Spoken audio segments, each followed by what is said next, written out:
Alright YouTube, so we have another quick update for Final Fantasy VII Remake. It's kind of interesting. It's that the team that is working on it is made up mostly of people who didn't even work on the original Final Fantasy VII, or some of them have never even played it.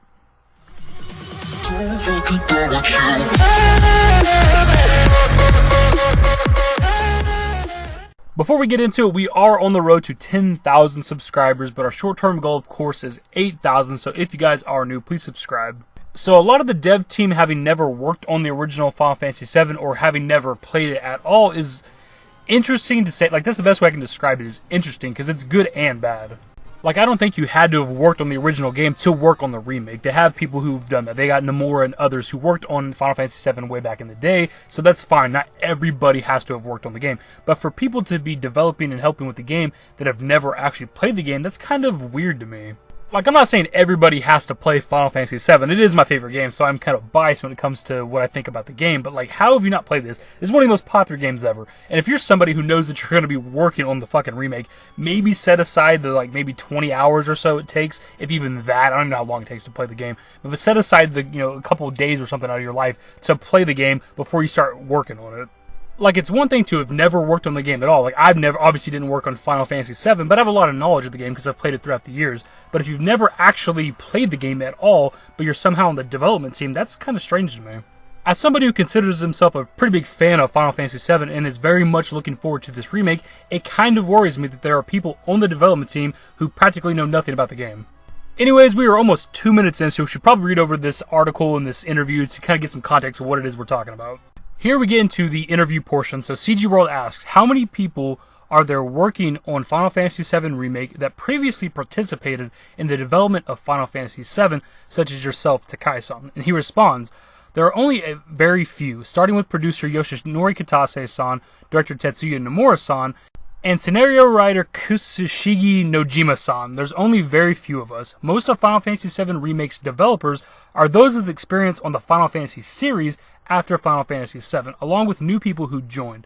We have a lot of people apply saying, I played Final Fantasy VII when I was a child, and I really liked it, so I want to be part of it. It seems like Final Fantasy VII is a bit of a special title even among game developers. So like I said earlier, it's not a big deal if they hadn't actually worked on the original game. You don't have to have worked on the original Final Fantasy VII to work on the remake. But it is good that some of the developers have worked on later Final Fantasies, the ones that came out after 7. That means they have experience with the series, so they kind of know what they're doing. Fans who were left with a big impression at the time may particularly have big expectations for Final Fantasy VII Remake. Takai, what are some of the things you're thinking about keeping or changing from Final Fantasy VII? That's a difficult question. I don't really think about this is how Final Fantasy VII did it, so let's do it like this for Final Fantasy VII Remake. Back when Final Fantasy VII was being developed, I didn't think as deeply about effects as I do today. For example, let's say when a certain enemy in Final Fantasy VII attacked, they would shoot out red fire. But maybe there wasn't much meaning behind that red color. If it were today, I would think more along the lines of this enemy was born here or there, they use these kinds of weapons, because of the enemy's source it shoots out red fire and explodes with smoke. Even if that's not part of the official setting, I would take it upon myself to come up with a reason and story, so the representation from back then and today are not necessarily directly connected. To me, that all seems like a convoluted way to say that Final Fantasy VII Remake is going to look different from the original. That's about what I got from that. But it does seem pretty interesting to me that he kind of wants to have all the enemies and characters in the game kind of have some sort of a backstory as to why they use certain weapons and certain attacks and the color of their attacks or whatever. It's kind of complicated. It might be a kind of a weird translation from Siliconera, but that's about what I got from all that.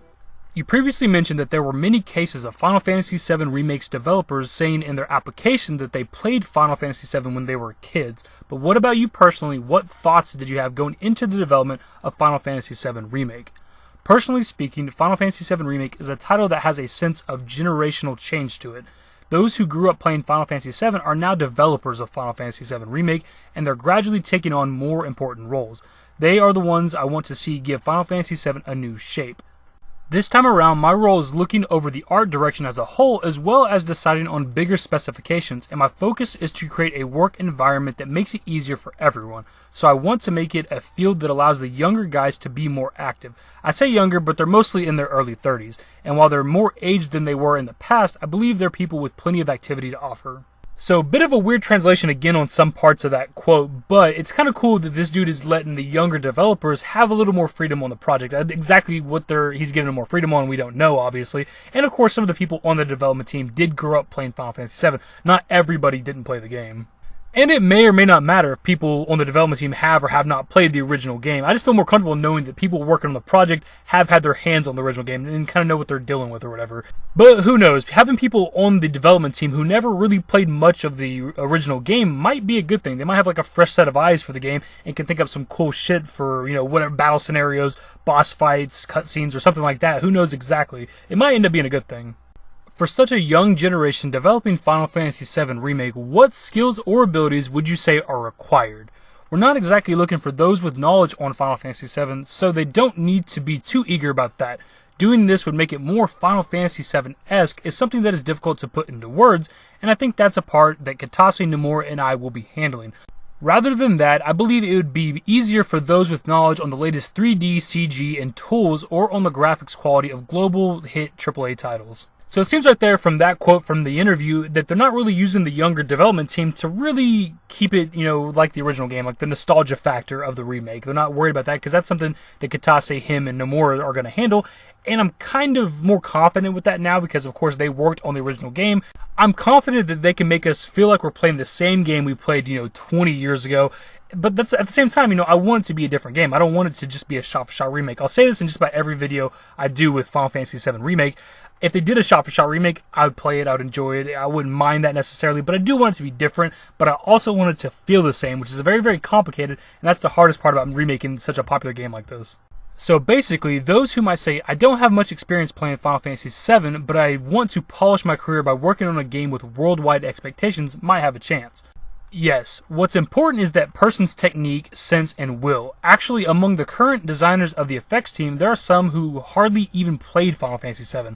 While they at least know character names and the gist of the story, Final Fantasy VII Remake's development structure is already solidifying the core parts, but since the effects are something that we aim to raise the quality until the very last process of development, I believe there's still plenty of room for activity.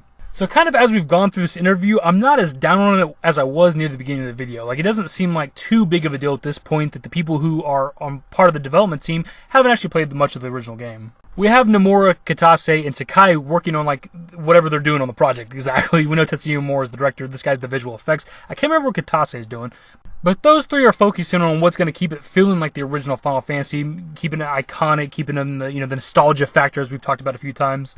Those three, I'm sure, are going to focus on keeping the game feeling as much like the original as they can, but they do have to change things. Things that worked in 1997 aren't really going to work in the modern era, so they have to change stuff. Again, we don't really know what it is that they're wanting to change. We've just been hearing about that throughout the years since the game got announced, that things are going to be different from the original game. Other than the combat, we don't really know what that's going to be. So like I said before, bringing in a fresh set of eyes might actually be what this remake needs, so it doesn't just feel like a simple remake. That all being said, I still have what I'd say is like a healthy skepticism about this game, and I have for a while since we've been doing videos. It seems like they're pretty far behind. They announced this game way too early. We're coming up on 3 years since they announced the game, and we know very little and only have ever had 2 trailers and some random screenshots and updates here and there. So I am still skeptical, but I am hopeful. I'm still very much looking forward to this game. A remake of Final Fantasy VII is something I've wanted for a very, very long time. And regardless of what the finished product is going to be, I am still going to buy it no matter what. I'm going to play it fully no matter what, because this is my favorite game of all time, and a remake is something I've been wanting for a very long time. So it may not be the perfect game when it comes out, but I'm still looking forward to it. So as usual, my dudes, let me know your thoughts below on this topic. There is more to this article with CG World, this interview they did with Takai and Siliconera's translation. We may go through, I might look at some of the other discussions, some of the other questions, and see if there's anything else that's video worthy. Hopefully you guys, girls, and transgenders enjoyed the video, and if you did, give it a thumbs up, subscribe to the channel if you guys are new, turn on notifications, follow me on Twitter at @the-david. Links to my social networks are in the description and in the outro. Later, guys. Give me forever for a while, give me forever for a while. Quit acting like a baby, or at least less like